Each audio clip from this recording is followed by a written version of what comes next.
দিয়া মোড়াই রাখিবে দেহ, হইলে কবর তোমার খবর নেবে না আর কেহ। আতর সাদা কাপড় দিয়া মোড়াই রাখিবে দেহ, হইলে কবর তোমার খবর নেবে না আর কেহ। একা একা থাকবে তুমি, হায়রে একা একা থাকবে, কাউরে সঙ্গী পাইবা না।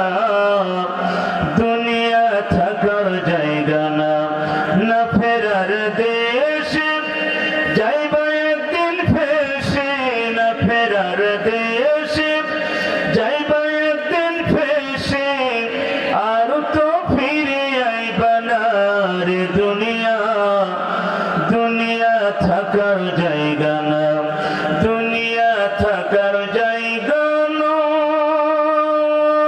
রে। দুনিয়া দুনিয়া থাকার জায়গা নয়। বালাগানো ওলা كشف الدجى بجماله، حسنت جميع خصاله، صلوا عليه। আলহামদুলিল্লাহ। মুহতারাম মোহতারাম বিভাগ কুমাইদের ঐতিহ্যবাহী কুষ্টিয়া জেলা খোকসা থানার অধীনে শেখপাড়া বিহারিয়া বালক বালিকা হাফিজিয়া মাদ্রাসা ও ইতিমখানার উদ্যোগে এই সকালে দিনের এই প্রহে বিশাল এই তাফসীরুল কোরআন মাহফিল, আজকের এই তাফসীরুল কোরআন মাহফিলের সুযোগ্য স্বনামধন্য সভাপতি জনাব মোহাম্মদ আমিরুল ইসলাম খান, আল্লাহ তার এই গোলামকে হায়াতে তৈয়বা সিয়াতে কুল্লিয়া দান করুক। সবাই বলেন আমিন। আরেকটু আসতে বলেন আমিন, কারণ বাঙালি তো আমরা সবসময় উল্টা বলছি, কথা ঠিক কিনা? এই জন্য তো আমাদের জন্য আয়নাঘর তৈরি হয়েছিল। আমাদের ইমানের দুর্বলতার কারণ, আমাদের ব্যবহারের কারণে, আমাদের হিংসা বিদ্বেষ অহংকার পরনিন্দা চকুলখুরির কারণে জালেম শাসক আমাদেরকে 15.5 বছরে জাহান্নামের আগুনে জ্বালিয়েছে। কথা বলে ঠিকই। আজকের এই মাহফিলের বিশেষ অতিথিবৃন্দ, আমন্ত্রিত অতিথিবৃন্দ, অনেকজনের নাম পড়তে গেলে জোহরের নামাজ শেষ হয়ে যাবে। আমি প্রত্যেকটি আল্লাহর এই গোলামদের জন্য দোয়া করি, যাদের এই পোস্টারে নাম আছে তাদের যোগ্যতা সম্মান আল্লাহ বৃদ্ধি করে দিন, আল্লাহ তাদেরকে সুস্থতা দান করুন। আজকের মাহফিলের ওলামা একরাম অনেক জনের নাম, কারণ এতগুলো বলতে গেলে আমার সময় কম। তারপর আবার মেহমান আসছেন, আপনাদের আকাঙ্ক্ষিত মেহমান। আমি ওই সমস্ত আলেমদের জন্য দোয়া করি, আল্লাহ তার প্রত্যেকটি আলেম বান্দাকে আলেম হিসাবে কবুল করে নিন। আজকের মাহফিলের প্রধান মেহমান আলহাজ মোহাম্মদ আনোয়ার খান, বিশেষ মেহমান নজরুল ইসলাম। আজকের মাহফিলের বিশেষ অতিথি জনাব মোহাম্মদ আফজাল হুসাইন, সাবেক ভাইস চেয়ারম্যান কুমারখালী উপজেলা, আগামী কুমারখালী এবং খুকসার যিনি কান্ডারি হতে যাচ্ছেন, আমার বড় ভাই জনাব আফজাল হুসাইন। আল্লাহ তার এই গোলামকে দ্বীনের জন্য, ইসলামের জন্য, কোরআনের জন্য কবুল করে নিন। আজকের মাহফিলের বিশেষ অতিথি হিসাবে বিশেষ আলোচক হিসাবে যারা আলোচনা করেছেন, মাওলানা মতিউর রহমান নাটোরি ভাই, জনাব মাওলানা আব্দুল আওয়াল বুলবুলি আলোচনা রেখেছেন। অত্যন্ত ভালোবাসার মানুষ, খোকসার কৃতি সন্তান, তরুণ আলোচক। গোটা বাংলাদেশে যার পদধূলি শুরু হয়েছে, বিশেষ করে দক্ষিণবঙ্গ, উত্তরবঙ্গ, যার আলোচনার মঞ্চ পর্যন্ত বুঝতে পারছেন সুললিত কণ্ঠের অধিকারী জনাব শেখ সাইদুল ইসলাম সাঈদ। আল্লাহ তার এই গোলামের কণ্ঠকে গোটা পৃথিবীর জন্য আল্লাহ কবুল করে নিন। আজকের মাহফিলের বিশেষ আলোচক হিসাবে যিনি আলোচনা করেছেন, আমার অত্যন্ত ভালোবাসার মানুষ। তিনি বলেছেন, শত্রু না বন্ধু আল্লাহ ভালো জানে। কথা কি বুঝতে পারছেন? এই ভালোবাসা সব কার জন্য? সব আল্লাহ। শত্রু হলো আল্লাহর জন্য, বন্ধু হলো আল্লাহর জন্য। এটা একটি মহব্বত, ভালোবাসা। কথা বলে ঠিকই না? আমরা বলি হাফিজি আবাসী এতিমখানা এবং মাদ্রাসার সম্মানিত শিক্ষক, আপনাদের এই খুকসার কৃতি সন্তান, কুষ্টিয়ার গর্ভ হাফেজ মাওলানা মুর্শিদ আলম, আল্লাহ তার এই গোলামে ইসলাম প্রসারের সৈনিক বানায় দেন। আজকের মাহফিলের প্রধান অতিথি আপনাদের এই অঞ্চলের আশপাশের কৃতি সন্তান এবং আমাদের এই রাজবাড়ী জেলার কৃতি সন্তান, পাংশা থানার কৃতি সন্তান, জননেতা, দানবীর জনাব অবসরপ্রাপ্ত lieutenant general SK. Motiur Rahman Jewel, আল্লাহ তার এই গোলামকে হায়াতে তৈয়বা সিয়াতে কুল্লিয়া দান করুক। সবাই বলেন আমিন। অল্প সময়ের ভিতরে তিনি চলে আসবেন।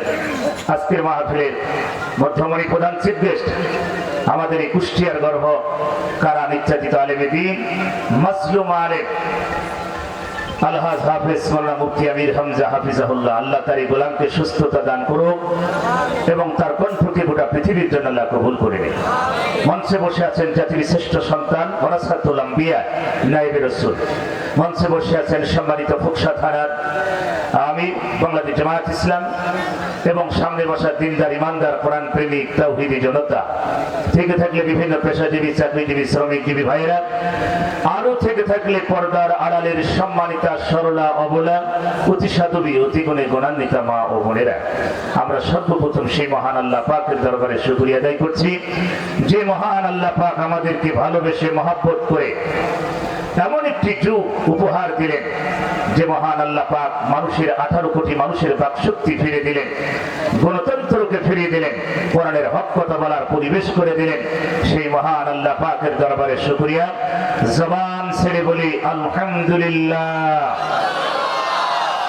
লাখো কোটি দরুদ বিশ্ব মানবতার মুক্তির দেশারী জনাবে মুহাম্মদ রাসূলুল্লাহ, সবাই পড়ি সাল্লাল্লাহু আলাইহি ওয়াসাল্লাম। সম্মানিত উপস্থিতি, আমরা যুগ সম্পর্কে আমরা জানি, জাহিলিয়া, আইয়ামে জাহিলিয়া, এর অর্থ হচ্ছে মূর্খতার যুগ, অন্ধকারের যুগ, বর্বরতার যুগ। 1500 বছর আগে একটা যুগ ছিল, সেই যুগের নাম কি? আইয়ামে জাহিলিয়া। ওটা হচ্ছে একটা অন্ধকার, যেখানে কোনো মানুষের গণতন্ত্র ছিল না, অধিকার ছিল না, খুন খারাপি, লুটপাট, সন্ত্রাস, চাঁদাবাজ, ধর্ষণ থেকে শুরু করে কেউ রেহাই পাই নাই। সেই যুগের নাম ছিল আইয়ামে জাহিলিয়া। 1500 বছর পরে আমরা একটা যুগ পেয়েছিলাম, সেই যুগটার নাম ছিল আওয়ামী জাহিলিয়া।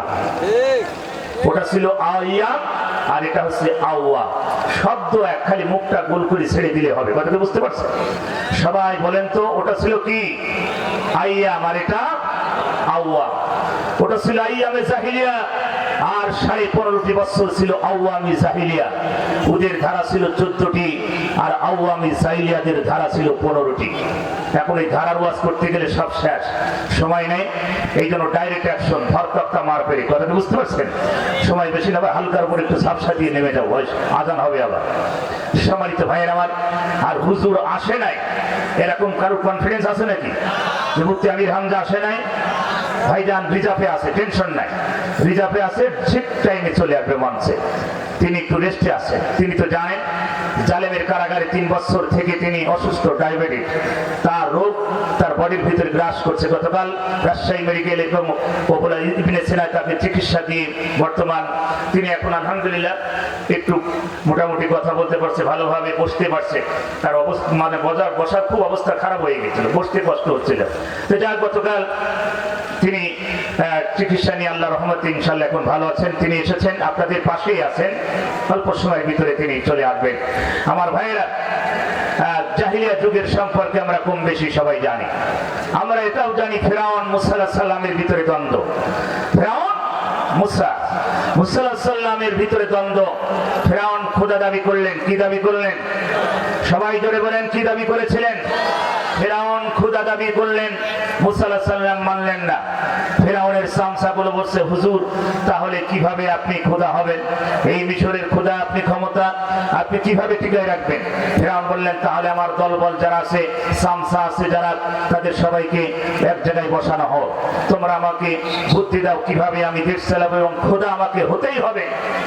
তার সামসাগুলো বোর্ড বসালেন, তিনি সিংহাসনে বসলেন, তার সামসাগুলো রায় দিচ্ছেন, হুজুর আপনি যদি খোদা আপনাকে মানাতে হয় আর আপনি খোদা হতেই হয়, তাহলে সর্বপ্রথম আপনি এই মিশরের ভিতরে শিক্ষা ব্যবস্থাকে আপনি ধ্বংস করে দিতে হবে। ফেরাউন বললেন, শিক্ষা ব্যবস্থা ধ্বংস করে দিলে আমার লাভ কি? বলে এই জাতি মূর্খ হয়ে যাবে, জ্ঞান শূন্য হয়ে যাবে, এদেরকে আপনি যা বুঝাবেন তাই বুঝবে। কথা বলে ঠিকই রা আমার ভাইয়েরা। ফেরাউন বললেন চমৎকার বুদ্ধি, শিক্ষা ব্যবস্থাকে ধ্বংস করে দিলেন। আমার ভাইয়েরা দ্বিতীয় বললেন তারপরে কি? তারা বললেন আপনি দেশের আলেমদের জ্ঞানীদেরকে হত্যা করেন। ফেরাউন বললেন এত আলেম এত জ্ঞানীদের হত্যা কিভাবে করব? বলে আপনি যদি আলেম জ্ঞানীদের হত্যা না করেন তাহলে আপনি ক্ষমতায় থাকতে পারবেন না। এই আলেমরা জ্ঞান ছড়াবে, সত্যের কথা বলবে, আলোর পথ দেখাবে, মানুষ আপনাকে খোদা মানবে না। ফেরাউন বললেন তাহলে শুরু করে দাও। ফেরাউন ওই জামানায় লক্ষাধিকের বেশি আলেম জ্ঞানীদেরকে হত্যা করলেন, সাকসেস হলেন। ফেরাউন বললেন তারপরে কি? তারপরে বললেন এখন আপনার শেষ ফিনিশিং যদি এটা করতে পারেন তাহলে আপনি কিয়ামত পর্যন্ত ক্ষমতায় থাকতে পারবেন। ফেরাউন বললেন বলো। বলছে আপনি আপনার আত্মীয়করণ করেন। আপনার যত আত্মীয় স্বজন আছে প্রতিটা ডিপার্টমেন্টে, প্রতিটা সেক্টরে, প্রশাসন থেকে শুরু করে, সচিবালয় থেকে শুরু করে, প্রাইমারি থেকে শুরু করে প্রতিটা জায়গায় আপনার আত্মীয়দেরকে বসিয়ে দেন। আপনার রক্তের যারা কানেকশন তাদেরকে ওখানে বসাই দেন। তাহলে আত্মীয়রা আপনার বেঈমানি করবে না, যেমন বেঈমানি করতেছে বাংলাদেশের সাথে এখন সেনাবাহিনীর প্রধান। কথা বলে ঠিক না আমার ভাইয়েরা? যে দেশের সরকার নাই, যে দেশের সরকার হারামখোর একটা সরকার, যিনি বাংলাদেশ থেকে পালিয়েছে আর তার দলের লোকরা এখনো সেই জায়গায় বসে আছে, এটা আমাদের ব্যর্থতা। কথা বলে ঠিকই না? দেশটা এখন ঝামেলাপূর্ণ, এখনো শেষ হয় নাই। বাংলাদেশ 2024 সালে 5 আগস্টে স্বাধীন হয়েছে, কিন্তু ওই স্বাধীন হয়ে নাই এখন পর্যন্ত। জালেমের এখনো দোসররা বাংলাদেশে এখনো বিভিন্ন ছায়া দিচ্ছে। কথা বলে ঠিকই না? সম্মানিত ভাইয়ের আমার, ফেরাউন বললেন কি করতে হবে? তাহলে এই কাজটা করো।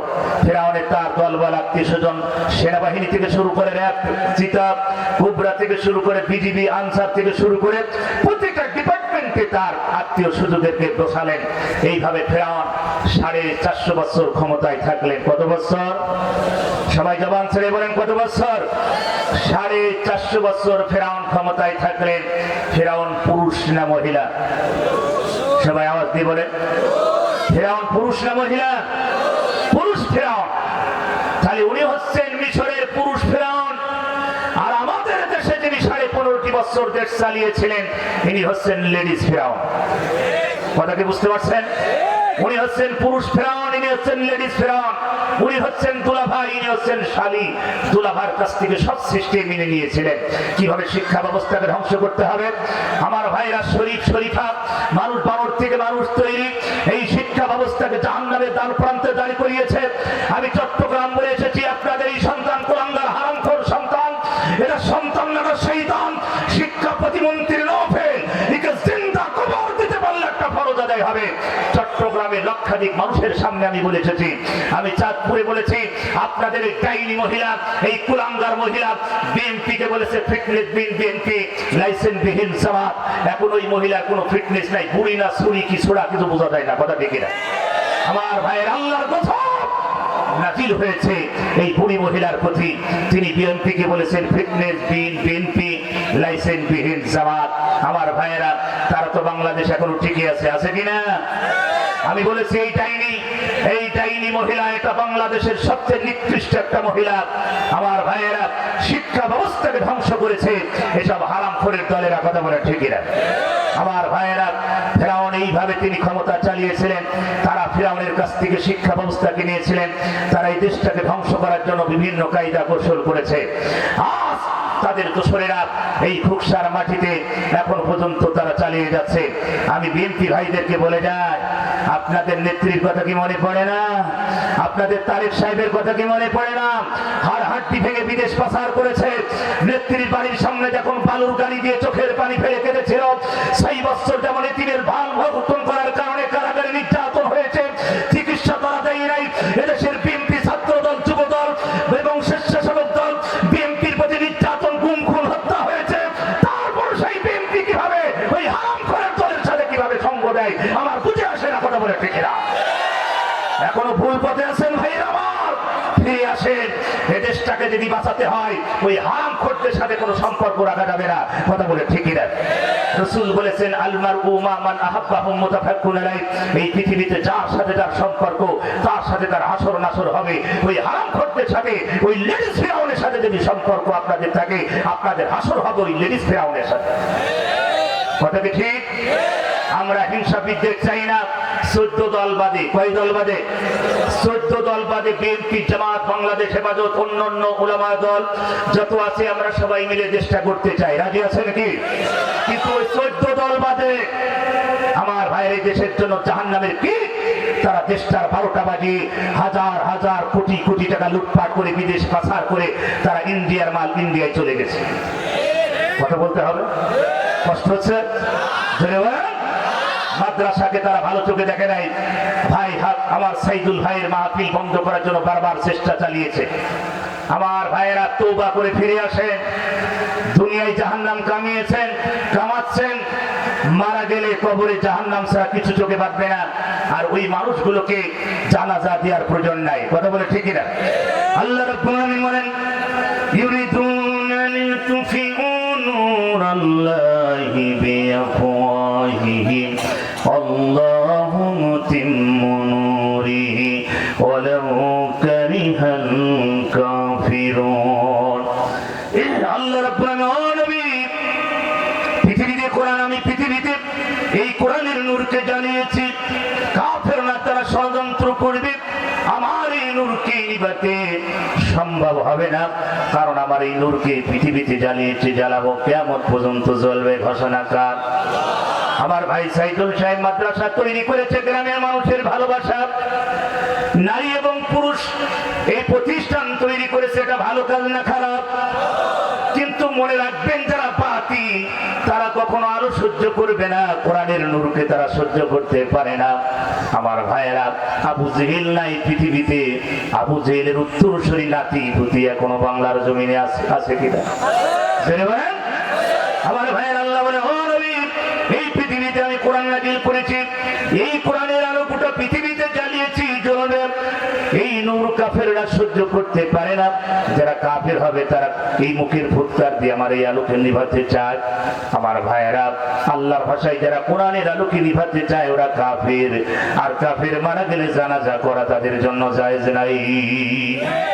খালি এই বিহারি এবং কি গ্রাম বিহারি আর শেখপাড়ায় যারা কাফের আছে এদের কোনো জানাজা হবে না।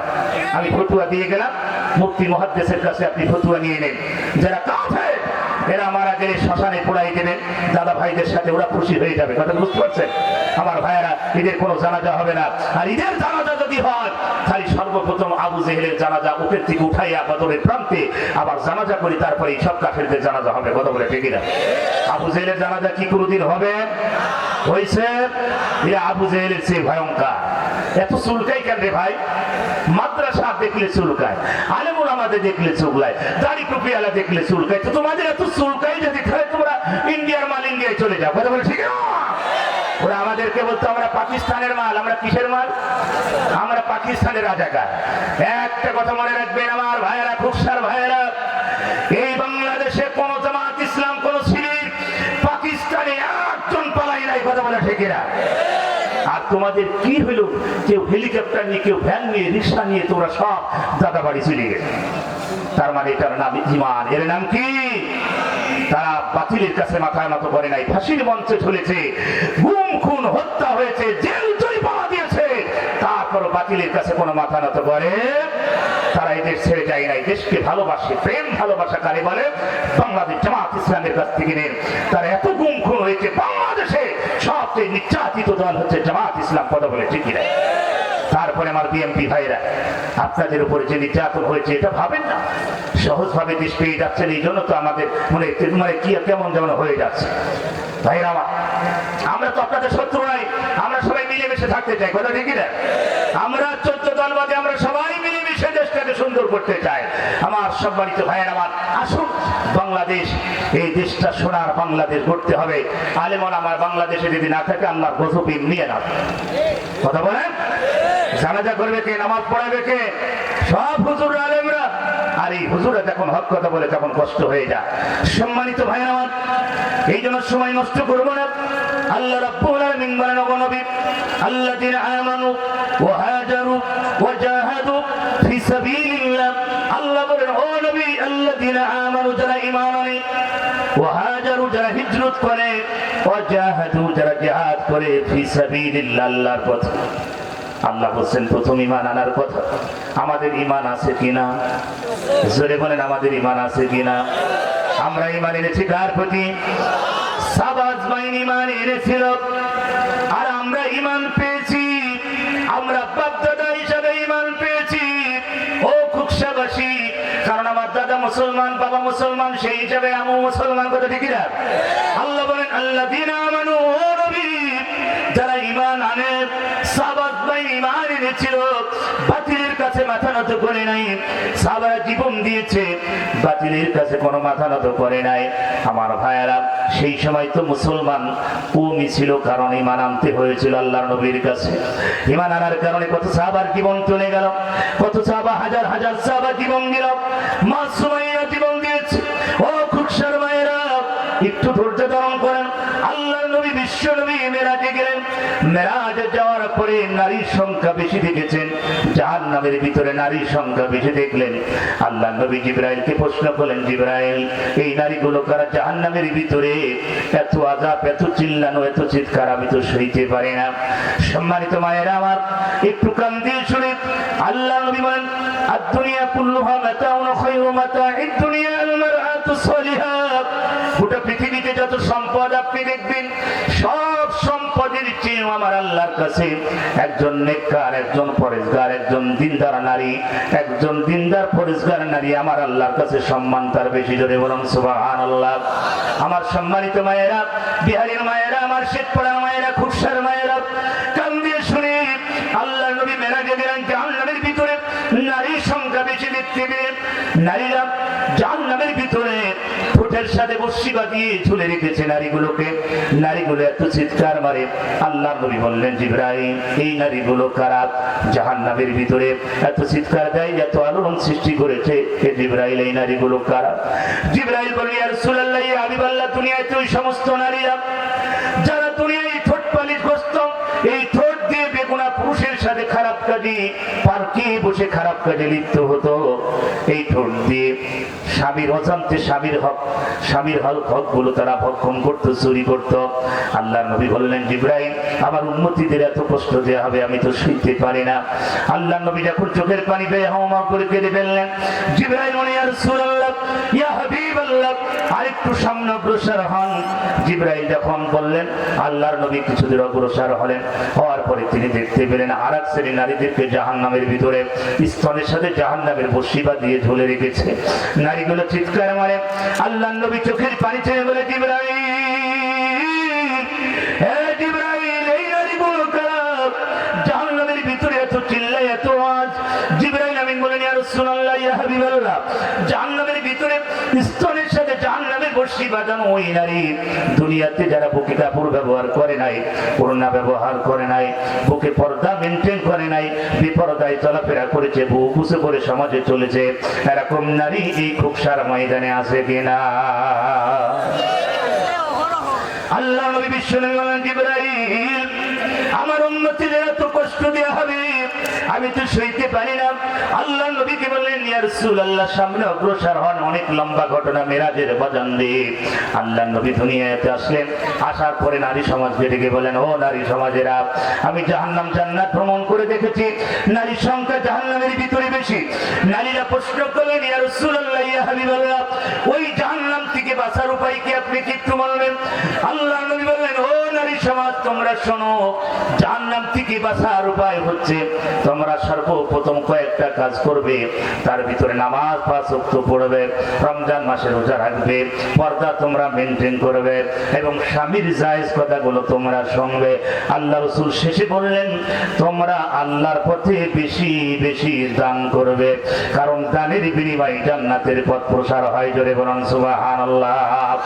আল্লাহ নবী বিশ্ব নবী নারী সমাজকে ডেকে বললেন, দানের বিনিময়ে জান্নাতের পথ প্রসার হয়।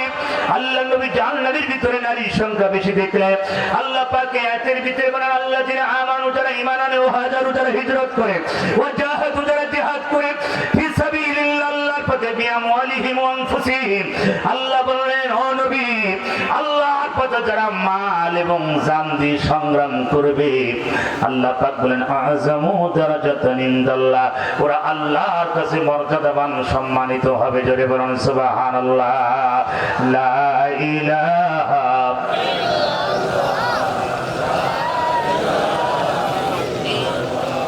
জোরে লা ইলাহা।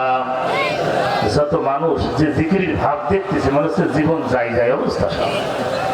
আসলে রোজা আছেন তো আর জিকির হবে কোন জায়গায়? বিড়ি খেয়ে কি গলা সব শেষ। হ্যাঁ, লাঠি বিড়ি। কি বিড়ি?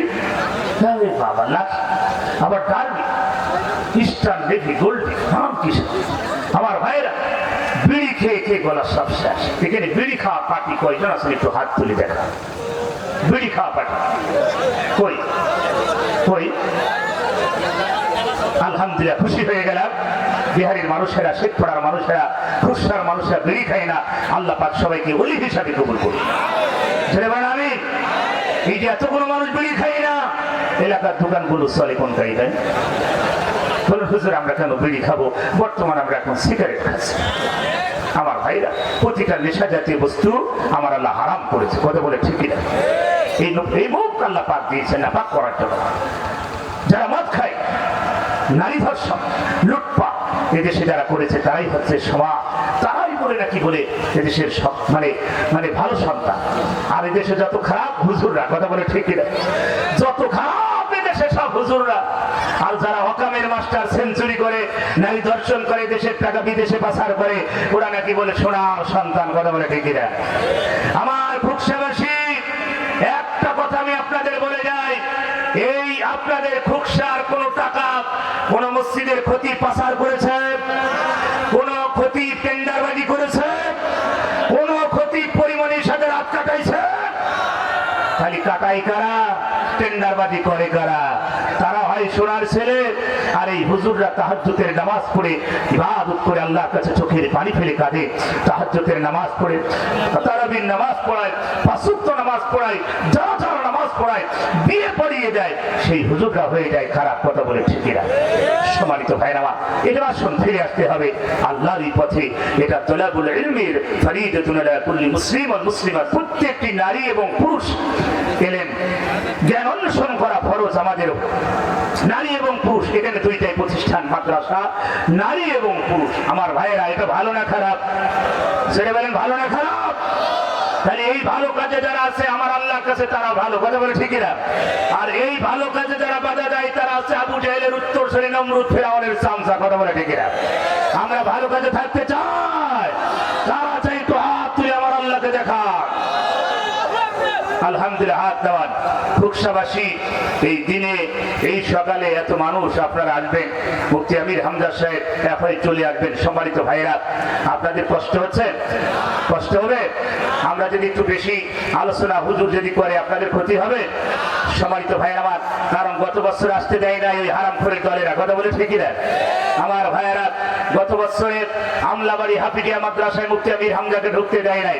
এই খুকসাই যতগুলো প্রোগ্রাম ছিল তারা ঢুকতে দেয় নাই, কারণ তাদের তো কোরআন দরকার নাই, তাদের নারী আর মদ আর টাকা। কথা বলে ঠিকই না? এক একজন এমপি মন্ত্রীর প্যাক ছিল উহুদ পাহাড়ের চেয়ে বড়। ওই দলের সংবিধান ছিল 4টা। কয়টা? জোরে বলেন কয়টা? তাদের সংবিধান হচ্ছে নারী, মদ, সন্ত্রাস আর মাদক। কয়টা? এছাড়া কি তাদের ভিতরে আছে কিছু? এক একজন এমপি মন্ত্রী হাজার হাজার কোটি কোটি টাকা বিদেশে পাচার করেছে। আমার ভাইরা, দেশটার 12টা তারা বাজিয়েছে। সম্মানিত ভাইরা আমার, এই জন্য ইসলামকে ভালোবাসতে হবে, কোরআনের পথে আসতে হবে। যাদের ভিতরে ওহীর জ্ঞান, কোরআনের জ্ঞান আছে, ওরা কখনো দুর্নীতি করতে পারে?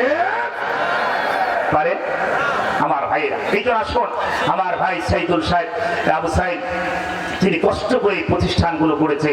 আপনাদের আমি শুনলাম আপনাদের এই গ্রাম নাকি বলে খালি আমার দাদা ভাইরা বেশি। কথা বলে ঠিক না?